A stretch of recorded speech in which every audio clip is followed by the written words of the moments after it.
بالله من الشيطان الرجيم بسم الله الرحمن الرحيم اللهم صل على سيدنا محمد وعلى آل سيدنا محمد وبارك وسلم کہ محمد سے وفاتوں میں تو ہم تیرے ہی یہ جہاں چیز ہے کہ اللہ و قلم تیرے ہیں۔ اللہ تعالیٰ نے اپنے پیارے محبوب صلی اللہ علیہ وسلم کو بے شمار شان سے بے شمار معجزات سے نوازا ہے۔ جیسے آپ کی شانیں ہیں، جیسے آپ کا مقام ہے، جیسے آپ کا مرتبہ ہے، ایسے نہ کسی کو پہلے عطا ہوا اور نہ ہی بعد میں کسی کو عطا ہوگا۔ آپ کی شان، آپ کا مقام، آپ کا مرتبہ بہت بلند ہے، بہت اعلیٰ ہے۔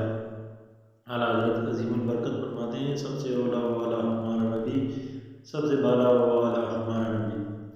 حضور صلی اللہ علیہ وسلم کے جس وصف کو دیکھا جائے، ہر وصف آپ کا کمال ہے، ہر خوبی آپ کی کمال کی ہے، اور ہر آپ کی جو بھی مقام مرتبہ دیکھا جائے آپ کا کمال کا ہے۔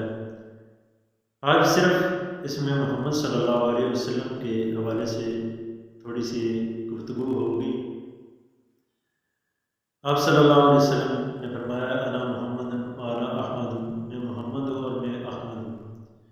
روایت میں آتا ہے کہ جس نے اپنے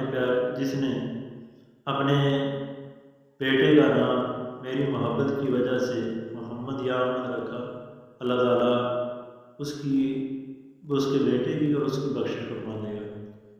اور ایک دوسری روایت میں آتا ہے کہ بروز قیامت اللہ تعالیٰ دو لوگوں کو کہے گا کہ اٹھ جاؤ، کھڑے ہو جاؤ، جنت میں داخل ہو جاؤ۔ وہ لوگ عرض کریں کہ باری تعالیٰ ہم نے کوئی ایسا نیک عمل نہیں کیا جس کی وجہ سے ہم جنت میں جائیں، تو اللہ تعالیٰ ان سے فرمائے گا کہ میں نے وعدہ کیا ہے کہ جن کا نام محمد ہے میں ان کو ضرور جنت میں داخل کروں گا۔ تو یہ شان ہے، صرف اس میں محمد کی اتنی برکتیں ہیں کہ جو کوئی آقا علیہ الصلوۃ والسلام کی محبت کی وجہ سے، آقا علیہ الصلوۃ والسلام کے عشق کی وجہ سے اپنے بیٹے کا نام محمد یا احمد رکھے گا تو اللہ تعالیٰ ان دونوں کی بخشش فرما دے گا۔ یہ صرف آقا علیہ الصلوۃ والسلام کے نام کی ہی برکتیں ہیں کہ آپ صلی اللہ علیہ وسلم کے نام نامی، اس میں گرامی کی برکتیں ہیں کہ آپ صلی اللہ علیہ وسلم کے نام پر جو نام رکھے گا اللہ تعالیٰ ان کی بخشش فرما دے گا۔ دعا ہے اللہ تعالیٰ سے کہ ہم سب کو آقا علیہ الصلوۃ والسلام کی پکی اور سچی محبت عطا فرمائے۔